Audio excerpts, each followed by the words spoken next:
They perceived him as merely another traveler, someone they could easily intimidate. His quiet demeanor was mistaken for vulnerability. However, when the Flight 402 crew compelled Isaiah Sterling to disembark due to alleged security concerns, they committed the costliest error ever in air travel.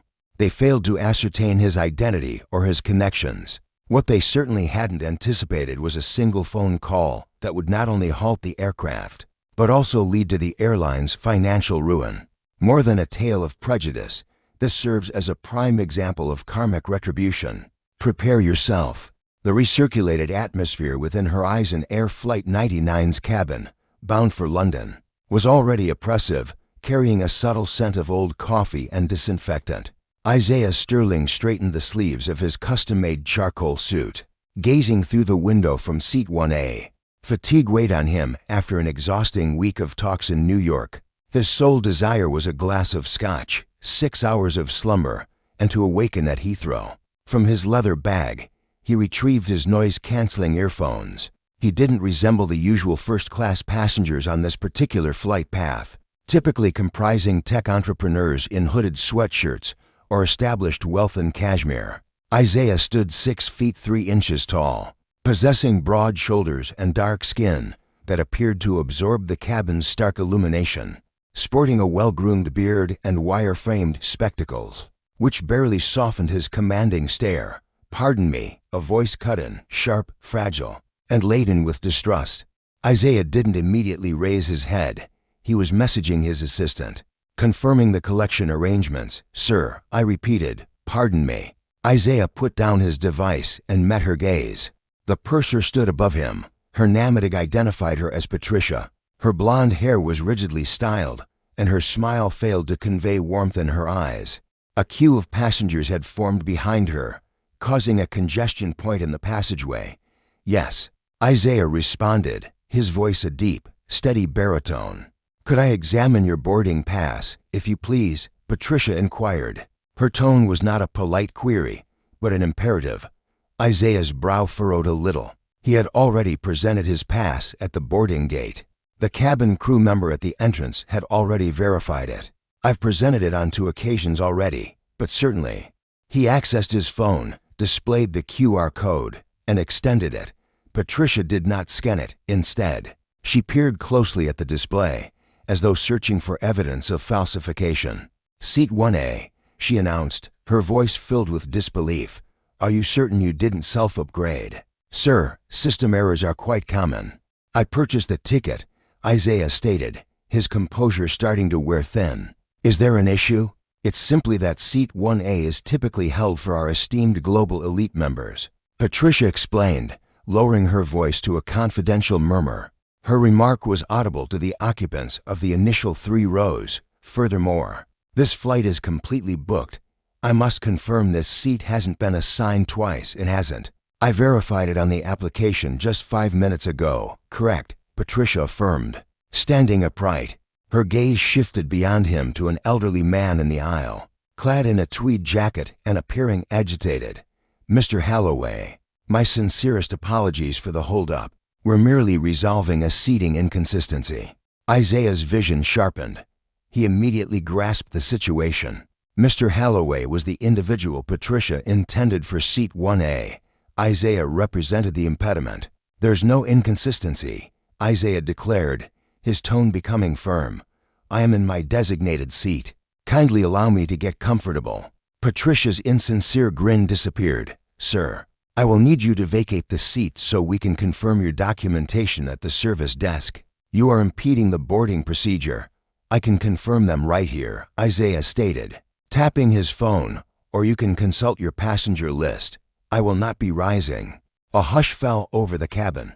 The atmosphere grew abruptly tense and acute, akin to a broken wire. "Sir," Patricia retorted, her voice escalating, "failure to adhere to crew directives constitutes a federal offense. I am politely requesting you to stand." As Isaiah gazed at her, he perceived the prejudice blazing in her gaze, the presumption that he was out of place, that he had gained entry illicitly, and was merely a stand-in for a more deserving individual. Taking a deliberate breath, he was well aware of the data. He understood the pattern, An elevated tone would label him aggressive, a refusal, non-compliant.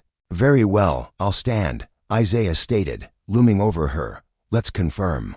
The journey to the aircraft's seemed interminable. Isaiah sensed the gazes of every passenger fixed upon him. A few appeared compassionate, while others seemed merely inquisitive. However, numerous individuals displayed an expression of self-satisfied confirmation. A silent "I knew it" in their eyes.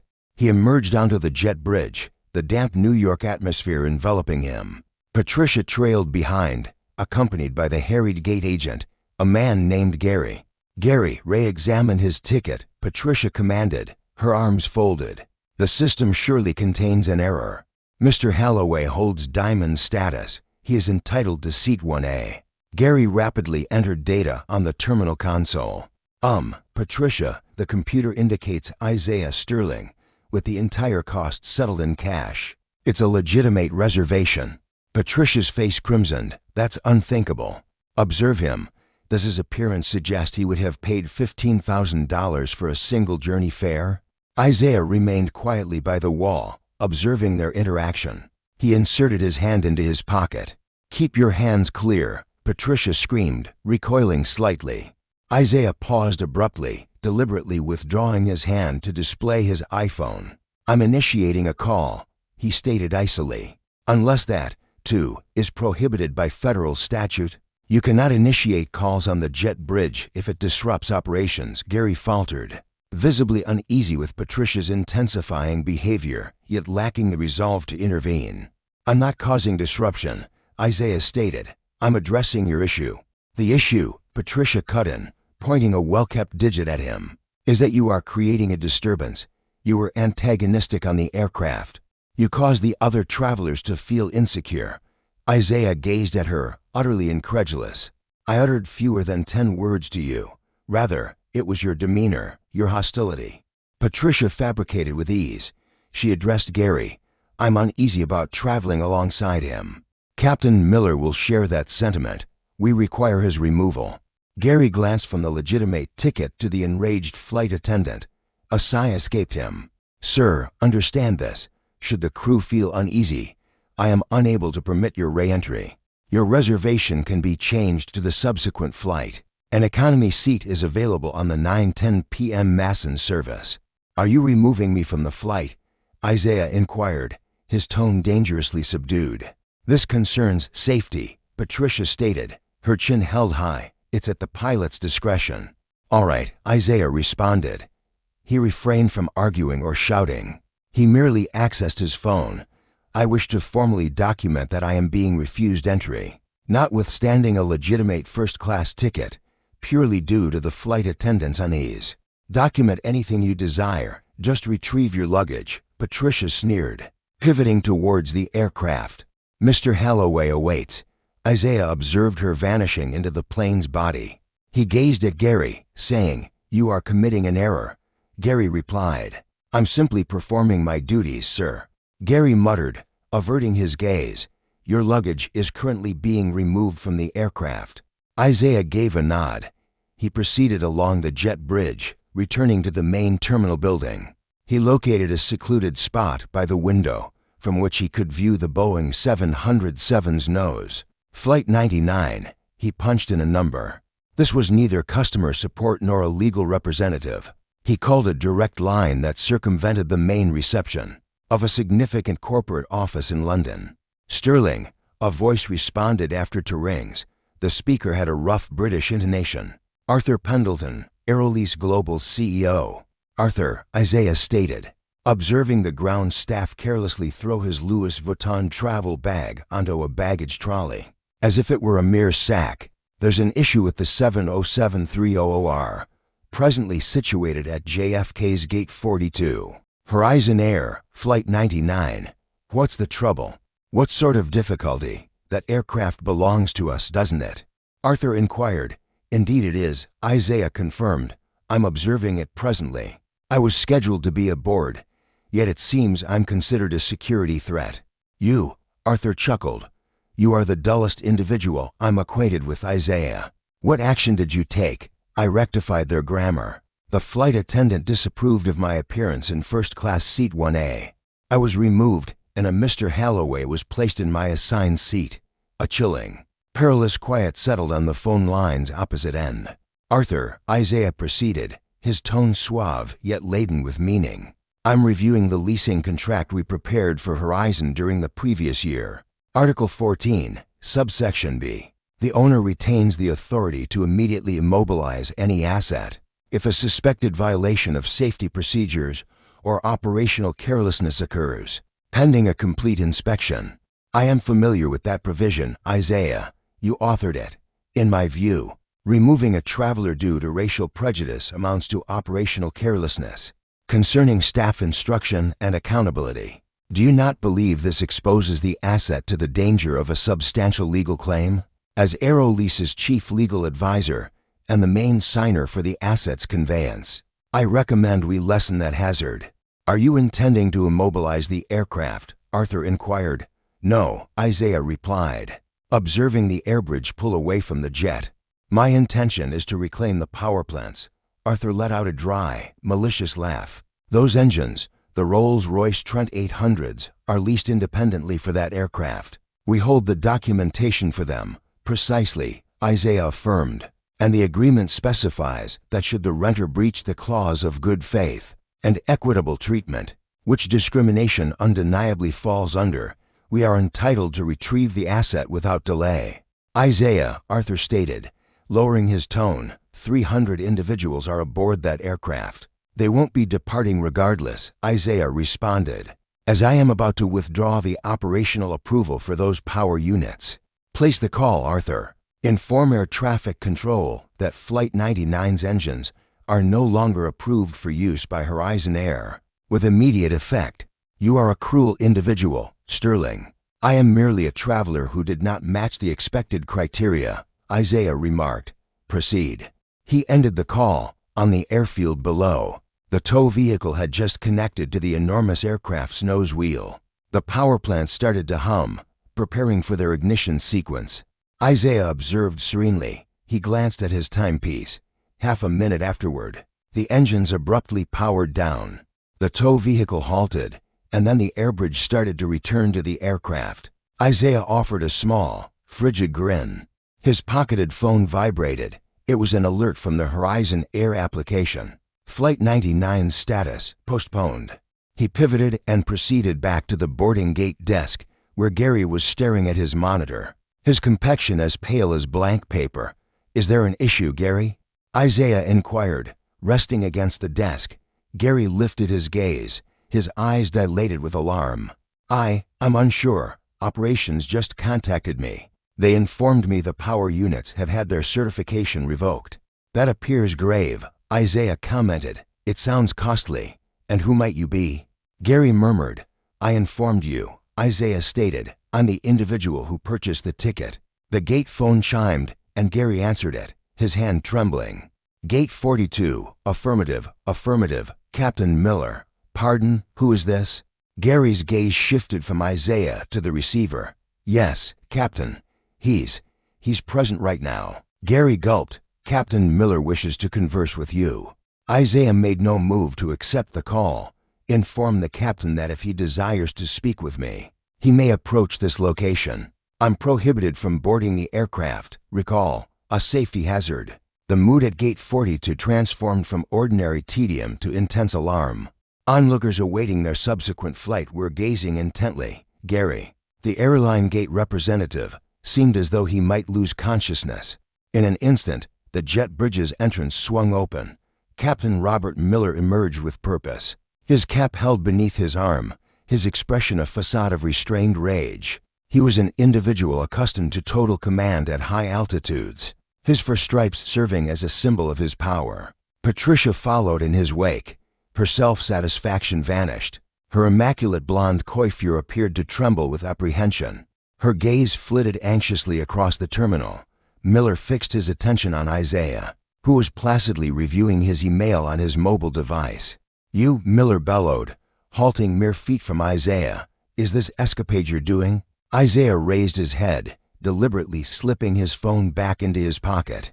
"Captain Miller, it's a delight. although I typically favor encountering the flight personnel prior to being ejected from their aircraft. Enough with the theatrics, Miller retorted. The control tower just notified me that the operational certification for my Rolls-Royce engines has been rescinded by the lessor. We're grounded, they reported. Did you sanction this? Who in the world are you to approve anything concerning my airplane? Patricia chimed in from behind the captain. Look, Captain, I informed you he was problematic. He's either a cyber criminal or a radical. We ought to contact the FBI. Isaiah chuckled. His laughter was profound and sincere, reverberating through the strained gate vicinity. A terrorist, Patricia? I am a corporate attorney focused on global aviation finance. He retrieved an elegant metallic business card from his jacket pocket and extended it to the captain, gripping it with 2 fingers. Miller seized it and perused its contents. His gaze broadened marginally. Aerolease Global, Miller articulated. General Counsel, precisely, Isaiah affirmed. Our company possesses the engines affixed to the wings of your Boeing 777. We provided them to Horizon Air via lease agreement with highly precise contractual stipulations. And a mere 10 minutes passed. I activated the good faith breach provision within that agreement. On what basis? Miller inquired, though his tone had shed some of its former bravado. Based on the fact that your purser, Isaiah indicated nonchalantly toward Patricia, who seemed on the verge of nausea, engaged in racial profiling against a senior executive of the leasing firm, publicly shamed him, and arranged for his removal from the plane without justification, all to allocate his seat to a favored white passenger. This constitutes an enormous liability concern for our organization. Should Horizon Air prove incapable of educating its personnel to adhere to federal anti-discrimination statutes, we are unable to entrust you with our holdings. Captain Miller deliberately rotated to face Patricia. The rage etched on his countenance had found a new focus. Patricia, you informed me he was confrontational and hostile, and that he declined to present his boarding pass. His manner of speaking, Captain, it was his manner, Patricia faltered, her hands trembling. Mr. Halloway was clearly being made uneasy by him. I presented my pass to her on 2 separate occasions, Isaiah interjected calmly, adding that the complete exchange, from the instant she came up to me, is captured on my phone's voice memo application. Captain, would you care to listen? It's possible to broadcast it directly through the gate's public address system. Patricia let out a noticeable gasp. Captain Miller's complexion paled. He had a precise understanding of how that audio would sound. He fully grasped the impending public relations disaster. Mr. Sterling, Captain Miller uttered, his voice transitioning from authoritative to appeasing. Clearly, a miscommunication has occurred, a significant error in judgment by my team. Captain, it wasn't an error in judgment, it was the implementation of policy. Patricia's directive, Isaiah stated frigidly. There are 300 individuals aboard that aircraft. Sweltering on the runway, they need to catch their connecting flights. Kindly contact your CEO, recertify the engines, and allow us to depart. We can address this matter civilly upon our arrival in London. Isaiah indicated no with a shake of his head. I doubt that will happen. What is it you desire? Miller implored, with the balance of power entirely reversed. Do you wish to reclaim seat 1A? I will personally relocate Halloway. I'll place him in the baggage compartment if necessary. I no longer desire seat 1A, Isaiah declared, gazing through the window at the enormous, powerless aircraft stationary outside. It's compromised. So what then? State your terms for us to take off. Isaiah glanced at his timepiece once more. My terms, Captain, the cost has just increased, as I am now contending not merely with a prejudiced flight attendant, but with an airline that enabled her actions. You have a 5-minute window before I contact the FAA to lodge an official grievance regarding operational oversight, and you truly wouldn't want me to initiate that communication. Miller directed his gaze at Gary, the agent at the gate. Connect me with corporate immediately. Summon Walter Crooks, a quarter of an hour subsequently. The predicament had intensified from a mere terminal occurrence to a full-blown corporate emergency. Isaiah occupied one of the lounge chairs, his legs casually crossed, appearing composed. Captain Miller, meanwhile, was striding back and forth in agitation. Patricia sat perched on a high chair behind the service desk, weeping quietly into a facial tissue. Gary lifted the gate telephone, his hand visibly shaking. "Captain, it's Mr. Crooks calling from the main office. He's shouting." Miller seized the phone, paused to listen, flinched, and then extended it to Isaiah. "He wishes to speak with you." "That's our legal vice president." Isaiah accepted the call. He didn't immediately place it against his ear. Instead, he allowed the caller to vent for several moments. "What is the meaning of this? Disrupting flight operations constitutes a federal offense. Are you listening? I'm going to ensure your arrest. Who do you imagine yourself to be, extorting my airline?" Isaiah then raised the phone to his ear. "Mr. Crooks, Walter, it's pleasant to hear your voice once more. We encountered each other at last year's Farnborough Air Show, if I recall correctly. During the champagne gathering, a shocked quiet fell on the other line. The bravado quickly vanished. Sterling, Isaiah Sterling of Aerolease." Walter Crooks' tone abruptly became wary. "Indeed, that's me. Isaiah, what exactly is happening?" "Miller reports you've halted Flight 99. Do you comprehend the financial impact this is having on us? Every minute, just the Heathrow slot fees. I'm fully aware of the expense, Walter. I drafted the lease contracts that define your operational expenditures. And at this moment, that aircraft remains stationary because your personnel deemed civil rights to be discretionary." Today, Isaiah provided Crooks with a brief, harsh account of Patricia's conduct. "Walter, you employ a renegade staff member who subjected your airline to a discrimination claim I would personally relish pursuing," Isaiah stated. "And given that my firm possesses the equipment she's utilizing, I intervened to safeguard our assets." All right, Isaiah, let's calm things down," Crooks uttered, his voice betraying a palpable nervousness. "You've made your argument. The purser made an error in judgment.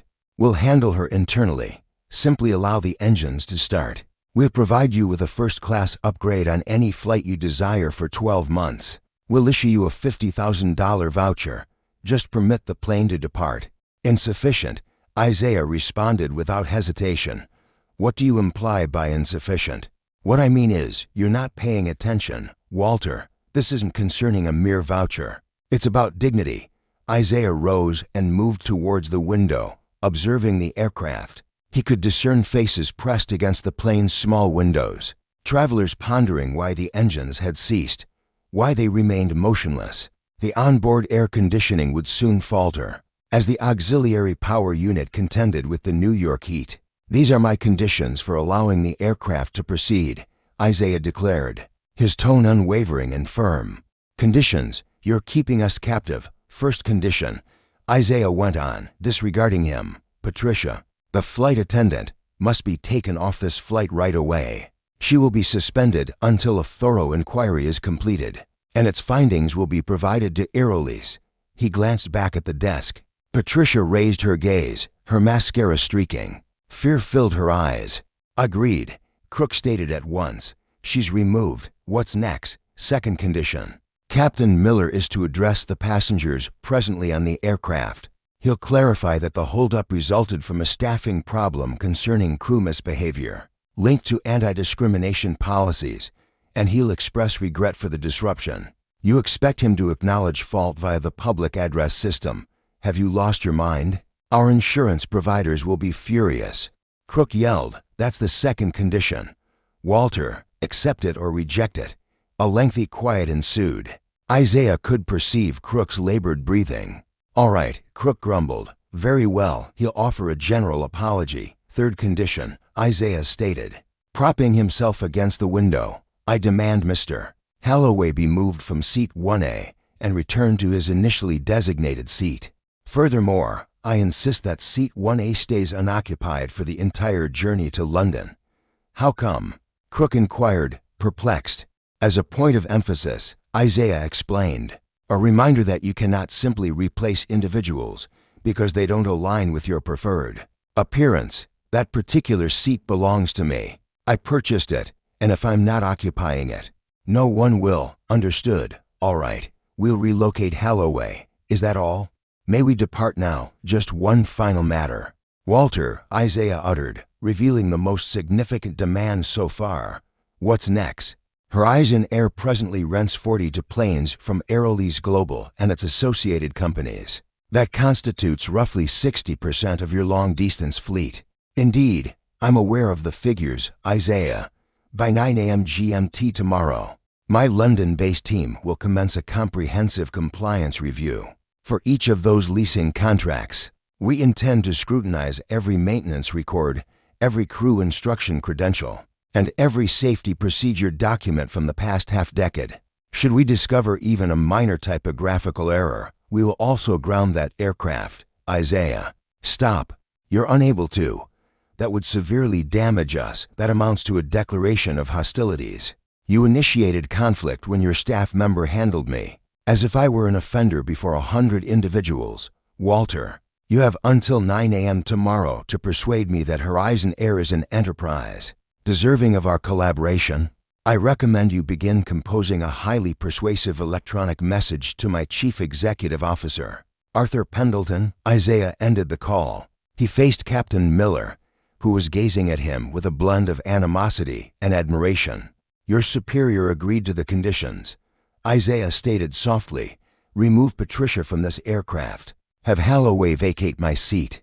Deliver your statement, and then you may proceed to London. Captain Miller gulped, gave a rigid nod, and faced his crying flight attendant. Patricia, retrieve your luggage. Your time here is over, as Patricia tottered off the jet bridge, weeping inconsolably. Isaiah experienced no gratification, merely a firm, unyielding determination. He understood the aircraft would eventually depart, yet the true upheaval for Horizon Air was only commencing. They had provoked the incorrect traveler, and retribution was poised to strike them with the power of a Category 5 hurricane. Isaiah did not board Flight 99. He had no desire to spend 7 hours confined in a metal cylinder with an antagonistic flight crew and fellow passengers who had just observed a hostage negotiation. Instead, he rode in a town car to the St. Regis in Manhattan, requested a room service steak, and bided his time. His wait was brief, as he sliced into his filet mignon.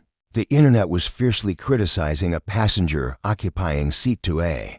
A young woman, a teenager with 3 million TikTok followers, had recorded the complete aftermath. The footage bore the title, "The Captain Just Apologized for Racism. Half Horizon Air haha fail." Isaiah leaned his mobile phone against the water glass and observed the unsteady recording. It depicted Captain Miller positioned at the cabin's fore, appearing like a man heading to his execution. The public address system sputtered. "Ladies and gentlemen, this is Captain Miller. I must extend a heartfelt apology for the holdup.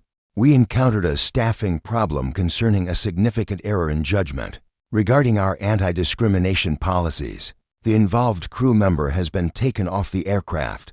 We are currently getting ready for takeoff." The camera then rapidly panned to reveal the aisle. The cabin crew members were uncomfortably requesting Mr. Holloway to leave seat 1A. "This is absurd." Holloway's voice resonated loudly in the recording.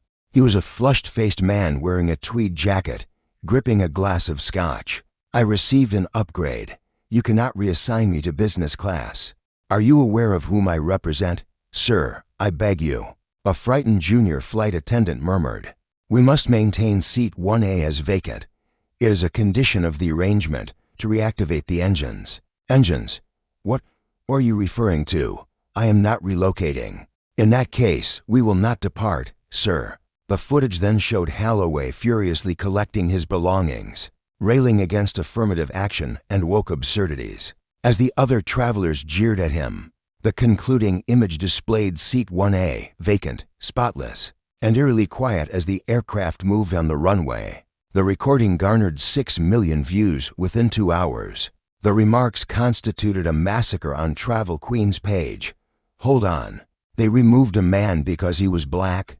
Caught by the engine's proprietor and subsequently forced to plead for the engine's return. Law, justice, according to Stock Market Watch. Horizon Air HZN has dropped 4% in post-market trading.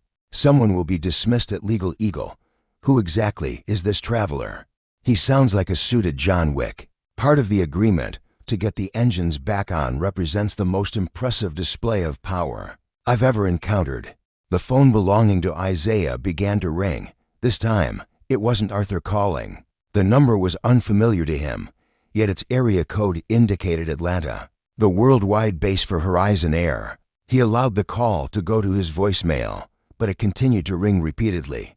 Eventually, he answered. "Sterling here," a voice softly stated. It possessed a smooth, southern quality, oozing insincere charm. "I'm Jameson Locke, the Chief Executive Officer of Horizon Air. I understand we share a common acquaintance in Arthur Pendleton." "Indeed, we do," Isaiah responded, sipping his red wine. "I presume your call is prompted by your company's stock value plummeting more rapidly than your aircraft's cabin pressure. My reason for calling is to rectify this situation, Isaiah." "May I address you as Isaiah? You may refer to me as Mr. Sterling." "Understood. Mr. Sterling, regarding Patricia, the incident was regrettable. Her employment has been ended without delay. Captain Miller has been put on temporary administrative leave. We're releasing a public declaration against discrimination.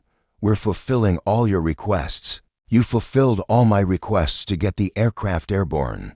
Jameson, that deal is finalized, so we're settled." The audit was merely a spur-of-the-moment reaction, wasn't it? A strategy for negotiation. Jameson Locke chuckled with unease. "We've maintained a partnership for 10 years. You wouldn't want to scrutinize our financial records. It would create complications for all involved." Isaiah dabbed his lips with a cloth napkin. "Jameson, are you aware of my reason for including Clause 14B in our leasing contract? It was to safeguard the property, to ensure the asset's integrity. An airline permitting its employees to harass passengers is an airline that compromises on standards. Should Patricia have felt at ease violating federal statutes before a packed aircraft? What actions are your mechanics taking unsupervised? What critical items are your pilots overlooking during their pre-flight inspections?" "Our operations are meticulously managed," Locke retorted sharply, his pleasant demeanor faltering. "That remains to be seen," Isaiah stated. "My crew arrives in Atlanta by 8 a.m. Ensure the maintenance records for the complete Boeing 737 fleet are prepared. And Jameson, suppose I discover even one absent signature, one component past its due date, or one concealed safety document, I won't merely seize the engines. I'll seize the aircraft themselves." Isaiah ended the call. His gaze shifted towards the New York cityscape visible through the window. The widely circulated video merely ignited the initial spark. The full conflagration was set to arrive by morning. Horizon Air's main office lobby in Atlanta served as a testament to corporate pride, featuring walls of glass, exceptionally high ceilings, and an enormous replica of an airplane suspended from the roof beams. By 7 a.m., the automated entrance doors parted. Isaiah Sterling entered. On either side of him stood a dozen individuals, both men and women, dressed in dark business attire, each pulling wheeled briefcases. They bore no resemblance to legal professionals. Rather, they appeared to be enforcers. This group was known as the Reaper Team, Aerolease's specialized compliance division. Its members included ex-NTSB investigators, expert forensic accountants, and veteran mechanics capable of identifying a stress fracture from a distance of 10 yards. A visibly agitated receptionist rose from her seat. "How may I assist you?" "Our purpose here is for the audit," Isaiah declared, maintaining his pace. "Inform Mr. Locke that our work will commence in Records Room B." Walter Crooks, the Vice President of Legal Affairs, hurried along the corridor, appearing as though he hadn't rested for an entire day. His necktie was askew, and a scent of old coffee emanated from him. "Isaiah, you've truly arrived," Walter gasped, obstructing the route to the lifts. "Jameson is enraged. You cannot simply invade this place accompanied by a whole squad." "Walter, review the agreement. Section 19 grants the right to instant scrutiny following a betrayal of confidence. No prior arrangement is required." Isaiah gestured to his crew. "Begin operations. Team A handles maintenance. Team B manages HR and staff development. Team C oversees finance. Human resources." Walter stammered while the group advanced beyond him. "What's the reason for HR?" Isaiah paused, turning his gaze to Walter. My aim is to ascertain if Patricia had any previous grievances. I need to determine if you were aware of her being a risk and still permitted her to operate flights." Walter's face lost all color. The subsequent 6 hours proved devastating. The Reaper squad meticulously scoured Horizon Air's physical archives and digital systems with hurricane-like intensity. Their objective wasn't to uncover minor errors. Instead, they sought pervasive corruption. By 2 p.m., Isaiah occupied a conference room. He had taken control of the table, which was laden with documents. Sarah, the principal auditor for human resources, entered. Her expression conveyed strong distaste. "You were correct," she stated, placing a substantial folder onto the table. "Patricia Vance has been employed by the airline for a decade and a half. There are 22 official grievances lodged against her." Isaiah proceeded to open the document. 22 instances of racial bias, hostile behavior, and worsening disputes are all documented within. 3 years prior, she attempted to remove a Hispanic family from a Miami-bound flight, believing their infant was excessively noisy. The pilot intervened then, and the incident was suppressed by management. Sarah pointed out that each entry in the file consistently indicated employee received guidance, with no disciplinary suspension or further training. She remained immune due to her brother-in-law holding the position of vice president of operations. Isaiah's gaze hardened. Favoritism shielding prejudice constitutes a significant violation of the corporate governance provision. At that moment, Marcus, the chief technical auditor, rushed into the chamber. His expression was even more somber than Sarah's. "Isaiah, a more substantial issue has arisen," Marcus stated. "We are currently reviewing the upkeep records for the 737 MAX fleet, specifically those aircraft Horizon leases from our company." "What's the matter?" "They're manipulating the operational cycles," Marcus revealed. "They are recording flight cycles, encompassing takeoffs and landings, as training time to circumvent compulsory engine servicing. They are prolonging the operational lifespan of the landing gear past its lawful limit to reduce expenses on new parts." Isaiah rose deliberately. This situation transcended a mere seating dispute. It concerned public safety.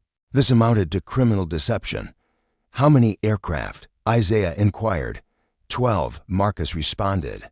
"A dozen planes are presently operating with landing gear past its legal expiration date, in violation of both our agreement and FAA rules." Isaiah lifted the conference room telephone and proceeded to dial the FAA's regional field office number.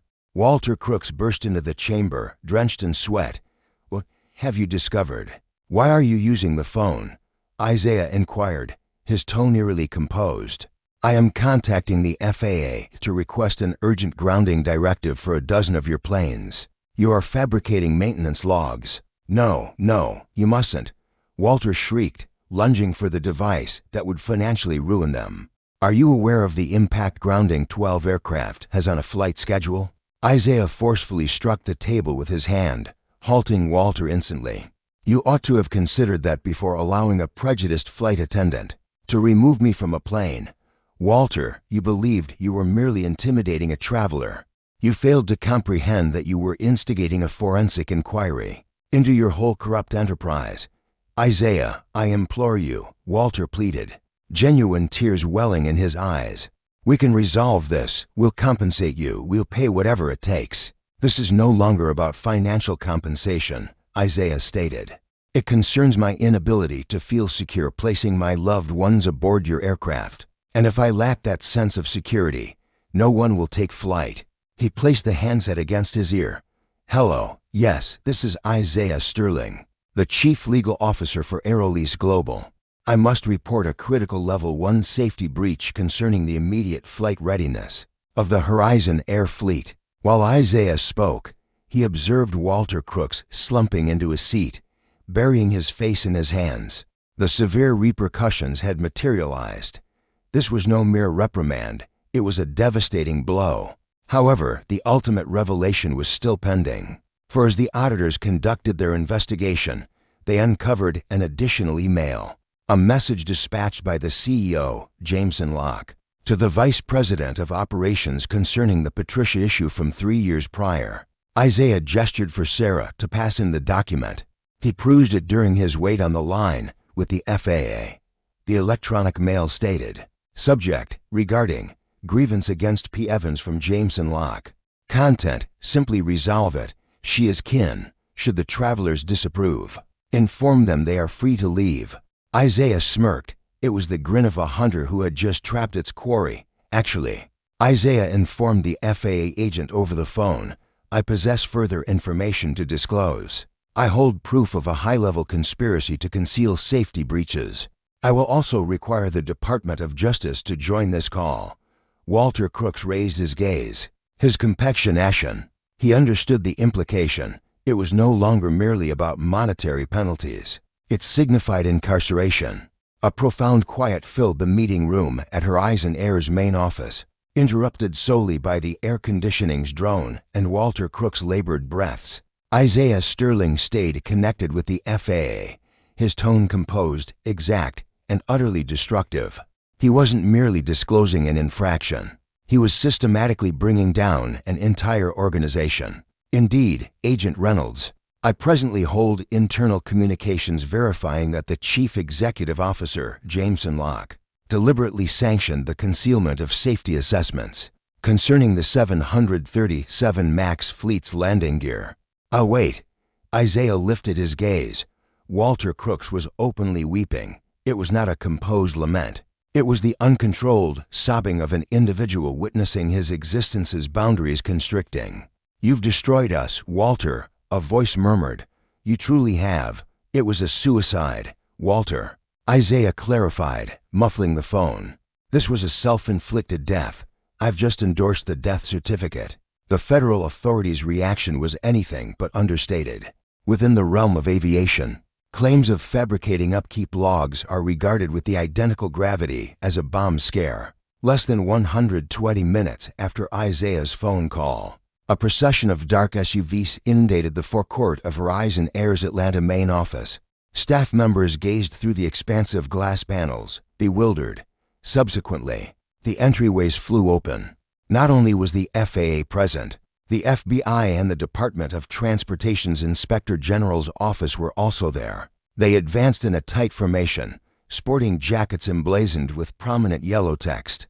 "Everybody, move away from your workstations," a senior agent roared, his voice reverberating across the polished marble entrance hall. "Keep your hands visible. We are executing a federal warrant." On the 40th level, Jameson Locke was destroying papers. The chief executive, recognized for his custom-tailored attire and appealing Southern accent, had become a frenzied, indistinct movement. He was inserting the Patricia documents, the internal grievances, the payments for silence, and the instructions to disregard safety measures into the shredder. His office door suddenly swung open. He lacked the opportunity to even pivot before being forced against his darkwood desk. "Jameson Locke, you are being apprehended for conspiring to swindle the U.S. government, committing wire fraud, and breaching the Aviation Safety Act." They escorted him away in restraints, displaying him before the numerous staff members he had intimidated over many years. Locke noticed Isaiah near the lifts. Isaiah held his brief, appearing composed and undisturbed. "You are responsible for this," Locke shrieked, struggling against the officers. "You destroyed an inheritance for a single position, for just one wretched seat." Isaiah did not retort loudly. He repositioned his spectacles and uttered softly. Yet, in the office's shocked quiet, his words reached every ear. "The issue wasn't the position, Jameson. It was your hubris. You believed you were operating beyond legal bounds, but the force of gravity invariably prevails." The market collapsed the following day. The New York Stock Exchange commenced trading with a catastrophic downturn. Reports of the operation, the chief executive's apprehension, and the immobilization of a dozen planes had saturated the evening broadcasts. The widely shared footage of Seat 1A ignited the crisis, but the disclosure of the hazardous fleet fueled it. Horizon Air HZN began trading at $200. By 9 o'clock in the morning, its value had fallen to $18.50. Before midday, the SEC suspended trading because of extreme fluctuations. Lenders congregated like predators. The providers of fuel, who typically offered a month of credit, insisted on immediate payment for each unit of jet fuel upon delivery. The airfields required prompt settlement of their landing charges. However, the decisive strike originated from the aviators. Captain Robert Miller occupied a seat in the pilot's common room at JFK, observing the broadcast on the wall-mounted television, witnessing his CEO in restraints, and reviewing the report on the fabricated landing gear cycles. He then felt a touch on his shoulder. It belonged to Captain Davis, the East Coast's union representative. Davis's expression was grim. "You were aware, weren't you, Bob?" Davis inquired softly. "You understood that management compelled us to operate faulty aircraft, yet rather than resisting them, you were preoccupied with removing paying passengers from your flight because they didn't align with your exclusive club's image?"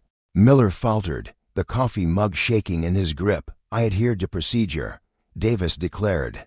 "Your time is up, Bob." With a frigid tone, he stated, "The union is commencing a no-confidence vote against the present flight operations management, and we will not shield you. You jeopardized passengers. You jeopardized us. Surrender your identification." Captain Miller surveyed the lounge. He anticipated finding supporters, however. He observed only the backs of his co-workers, pilots, co-pilots, flight engineers. Every one of them averted their gaze. He was an outcast. Individual destinies unfolded as Horizon Air, the corporate body, collapsed. The personal repercussions for those implicated were deeply personal and harsh. Patricia Vance occupied the compact kitchen of her condominium, gazing intently at her laptop screen. Her email inbox overflowed. Though not with employment proposals, she had submitted applications to Delta, United, American, and even the low-cost airlines. Each one had dispatched a refusal notice within mere hours. Her identity was marked in the nationwide hiring system: unemployable, severe misconduct, potential hazard. Her telephone chimed. "It's your landlord, Ms. Vance. Your payment was returned once more. I'm aware," she wept, gripping the receiver tightly. "My financial holdings are inaccessible. A legal action is imminent from the 3 other households. Please, I only require 7 days. You are granted 3 days, Patricia. Otherwise, we will commence eviction proceedings." She ended the call and observed the widely shared video that continued to spread on Twitter. She perused the remarks, countless unknown individuals ridiculing her, scrutinizing her disdainful expression, her dismissive gesture. She had once reigned as the cabin's monarch, exercising her trivial authority like a despot. Presently, she was unemployable, penniless, and solitary. Mr. Halloway experienced a similar fate. The individual who believed his standing warranted seat 1 discovered that such status was surprisingly delicate. He entered his workplace at Vanguard Capital Partners 48 hours following the occurrence. His access badge failed. Security personnel intercepted him at the gate. "Mr. Halloway, your personal belongings are contained in a package," the security officer stated, presenting him with a corrugated box. "This is preposterous," Halloway stammered, his complexion flushing to the identical crimson hue it had displayed on the aircraft. "I am a principal partner. I produce millions for this company." "The executive committee convened yesterday evening," the guard responded, delivering a pre-written statement. "They concluded that your conduct aboard Flight 99, particularly the racially charged mistreatment recorded on video, contravenes the company's ethical policy. We have patrons withdrawing their investments, sir. You are a detrimental liability." Halloway remained on the Wall Street pavement, clutching a carton that held a stapler and an image of his vessel. As passers-by navigated around him, he had been dismissed from his employment because he found it intolerable to witness a black individual occupying a seat he desired. The consequence of that particular seating choice had deprived him of an income in the millions. The sale. 3 months later, Horizon Air's remains were being picked over. The Delaware bankruptcy court was completely full. Attorneys from all major airlines were present, sifting through the remnants. They were placing bids for gate slots at Heathrow, landing rights in Tokyo, and the remaining airworthy aircraft.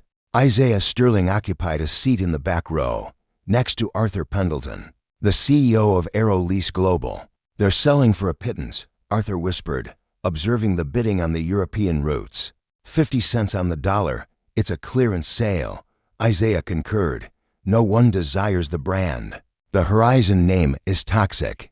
Arthur grinned. That's precisely why we're acquiring the infrastructure, not the brand.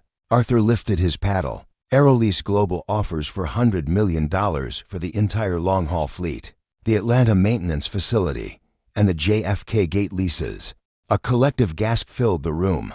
It was an enormous offer, yet simultaneously a bargain. The judge looked down. Are there any further bids? A hush fell. The other airlines lacked the financial liquidity to undertake the required maintenance overhaul. But Aerolease possessed it. They owned the engines. They controlled the supply chain. Sold. The judge struck the gavel.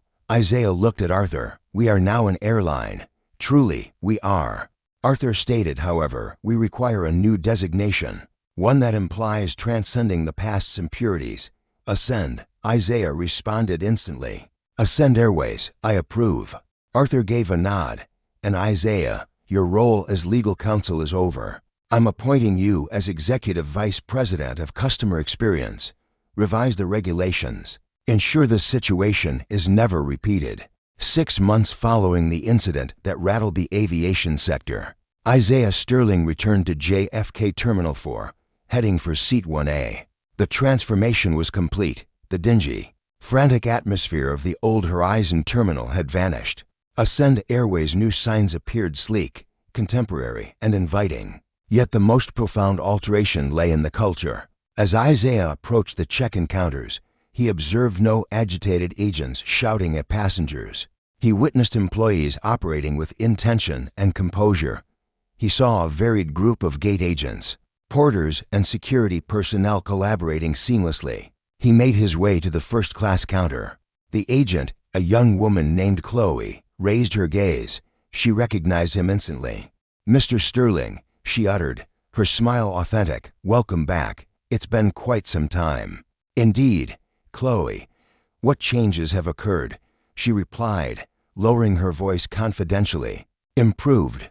We now enforce a strict zero-tolerance stance against discrimination, applicable to both passengers and staff. If you are impolite, you will not fly. If you are prejudiced, you will not be employed here. It's pleasant to arrive at work and not experience discomfort. She then printed his boarding pass. The boarding pass was made of thick, gold-edged paper. Seat 1A, she announced, sliding it across the counter. The flight crew anticipates your arrival. Isaiah accepted the pass. Its weight in his hand felt significant, representing a battle concluded successfully.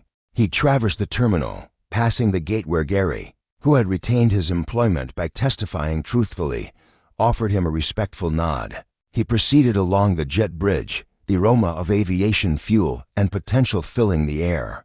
He boarded the aircraft. It was the identical Boeing 707, but its interior had been completely stripped and refitted.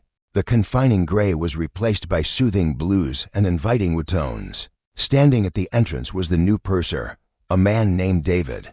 Good morning, Mr. Sterling, David greeted, not requesting a boarding pass. As the man appeared entirely unsuspicious, he extended a hand on behalf of the entire crew. Welcome to Ascend. Thank you, David, Isaiah replied, then turned left, entering the first-class compartment. There it was, Seat 1A. For a brief moment, Isaiah hesitated. The memory of Patricia's imposing presence, Mr. Halloway's scornful sneer, the mortification of that humiliating walk down the aisle, all these images flashed through his mind. However, he then surveyed his surroundings. The other passengers were getting comfortable. In Seat 2A sat a young black woman, reviewing legal documents. An Asian couple occupied row 3, sharing laughter over a map of London. This was a space accessible to anyone able to afford the ticket. The former gatekeepers had vanished. Isaiah stowed his satchel in the overhead compartment. He took his seat. The leather felt supple, and the legroom was vast. Gazing through the window, he watched as the engines began to power up. The profound, potent thrum of the Rolls-Royce Trent 800s resonated through the cabin floor. This was the sound of might, the sound of liberation.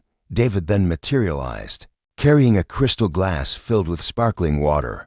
We'll be pushing back into minutes, Mr. Sterling, David informed him. The captain, Captain Reynolds, she's new wished for you to know the flight duration is a swift 6 hours and 20 minutes with entirely smooth air.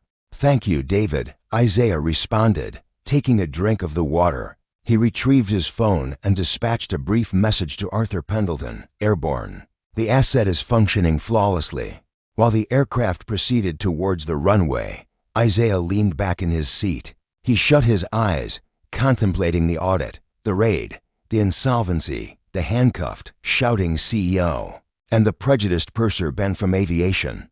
He understood he wasn't merely occupying a seat. He was enthroned upon a creation forged from the debris of their bias. The aircraft thundered along the runway, accelerating rapidly. The nose ascended. The landing gear departed the earth. Isaiah Sterling was airborne, and this time, no one would succeed in grounding him. Isaiah Sterling not only achieved retribution, he fundamentally altered the regulations of air travel. He demonstrated that with truth, justice, and a touch of clever ingenuity on your side, even the most formidable adversaries can be overcome. The aggressors at Horizon Air believed themselves invulnerable, yet they overlooked a crucial detail: never assess a traveler based on their looks, for you might well be conversing with the individual who possesses your aircraft's power plants. Should this narrative of triumphant fairness have resonated with you, and if you wish to see more entitled individuals and unethical leaders receive their rightful comeuppance, please hit the like button without delay.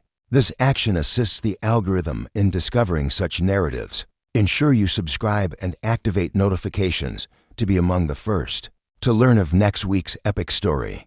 Furthermore, let me know in the comments section what your response would have been if you were seated in 1A. We can discuss this matter further. Thank you for tuning in, and have a safe flight.